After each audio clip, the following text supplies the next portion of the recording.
बोले यहाँ मेरा अपमान हुआ है, किसने किया? बोले मेरे दामाद शंकर ने, और जब तक यहाँ से इसको निष्कार करके नहीं भगाया जाएगा तब तक मैं यज्ञ प्रारंभ होने नहीं दूंगा।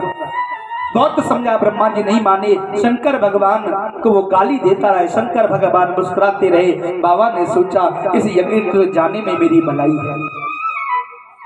पूरी बात जब माता सती को पता चला, सती ने कहा मेरे पति का अपमान करने वाला अभी तो जिंदा है, कोई क्यों ना हो तीनों लोकों में मेरे पति का अपमान करने वाले को जिंदा रहने का अधिकार नहीं है। सोच लिया अब चाहे बुलावा आए या नहीं आए, मैं बिना बुलाए भी अपने पिता के यहाँ पर जाऊंगा। बाबा ने बहुत समझ आया, देवी मान जाओ, आवत ही अरसे नहीं नैन नहीं सने, तुलसी वहां ना जाइए चा कंचन बरसत बे। देवी बिना बुलाए नहीं जाना चाहिए, चाहे सोने चांदी क्यों न बरसते हो। मगर माँ ने नहीं माना।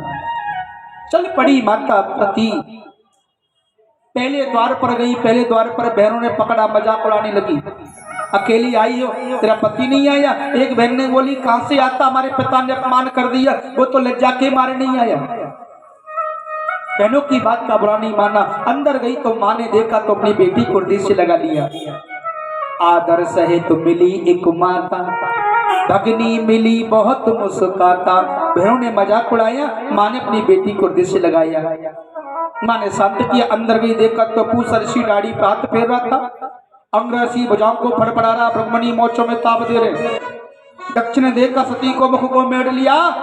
चाहे तब देखा भोले बाबा का स्थान कहीं नहीं, कोने में पड़ा है, दुर्गंध पड़ी है। माँ को क्रोध आया। माता सती ने कहा तुमने मेरा अपमान किया कोई बात नहीं, और तुमने मेरे पति का अपमान किया है, और मेरे पति का अपमान करने वाले को रहने का अधिकार नहीं है। मैं श्राप देती हूँ, कुछ समय बाद तुम्हारा यज्ञ मंडल विध्वंस हो जाएगा। और मैया ने अग्नि कुंड को प्राकट किया, अग्नि में कूद करके छलांग लगा दी, हाहाकार बजने लगा।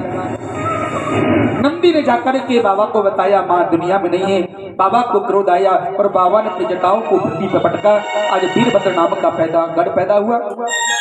वीरभद्र गया, वीरभद्र ने जाकर के सारे देवताओं को परास्त करने लगे। पूसा ऋषि की दाढ़ी को उखाड़ दिया, अम्र ऋषि की भुजाओं को तोड़ दिया, ब्रह्म मुनि के बालों को नोच दिया, और दक्ष के सर को काट करके धड़ से अलग करके अग्नि कुंड में चढ़ा दिया। हमारा सारे देवता त्रायमान करने लगे। नमामि समीसान निर्वाण रूपम, हे शमशान में रहने वाले भोलेनाथ हमारी रक्षा करो। त्रायमान करने लगे। शंकर भगवान बोले क्या बात है बाबा, आज यज्ञ पूरा नहीं हुआ तो संसार में किसी वजह पूरा नहीं होगा, ध्यान देना। इसलिए इनको भोलेनाथ कहते हैं अपने दुख को भूल गए। और बाबा ने देवताओं की प्रार्थना को स्वीकार किया। आज यज्ञ कराने के लिए तैयार हुए। आज महाराज उत्तर दिशा से एक बकरे का सर मंगवाया, और बकरे का सर मंगवा करके जैसे दक्ष के धड़ पर लगाया, अब तो बम बम बोलना प्रारंभ कर दिया। अब बाबा सोच रहे थे पहले मैं नाम ले लेता तो बकरे का सर थोड़ी लगवाना पड़ता। सारे देवताओं ने बम भोले नाम का जयकारा लगाया। शंकर भगवान खुश हो गए, और भोले बाबा ने अपनी पत्नियों की अस्थियों को लिया, अस्थियों को लेकर के चल पड़े।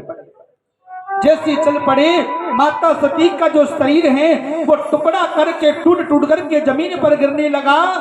सुखदेव जी महाराज ने कहा राजा पचित, माता सती के शरीर से 51 शक्ति पीठ विराजमान हुई। जहाँ माँ के नैन गिरे वो नैना देवी बन गई, जहाँ माँ के केश गिरे माँ केश कालनी महाराज, जहाँ जीव गिरी माँ ज्वाला मैया, अनेकों प्रकार से रूप धारण करके माँ के पृथ्वी लोक में भारतवर्ष में 51 शक्ति पीठ विराजमान हुई, जिनको अनेकों नाम से जाना जाता है। फिर माता सती ने पार्वती के रूप में पर्वतराज राजा जी हिमांचल हैं, उनके घर में बेटी के रूप में जन्म लिया।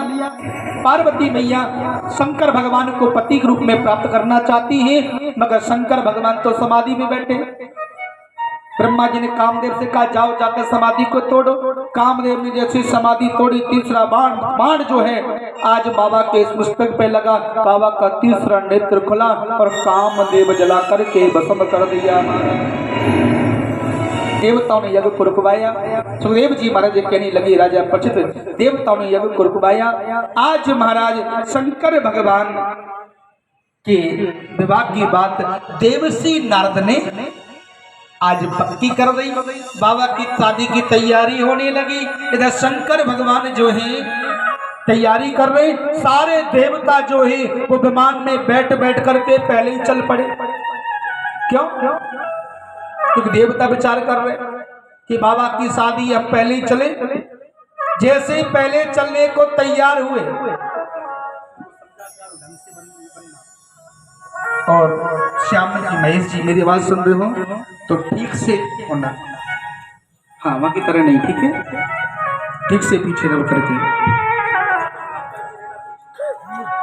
ध्यान देना।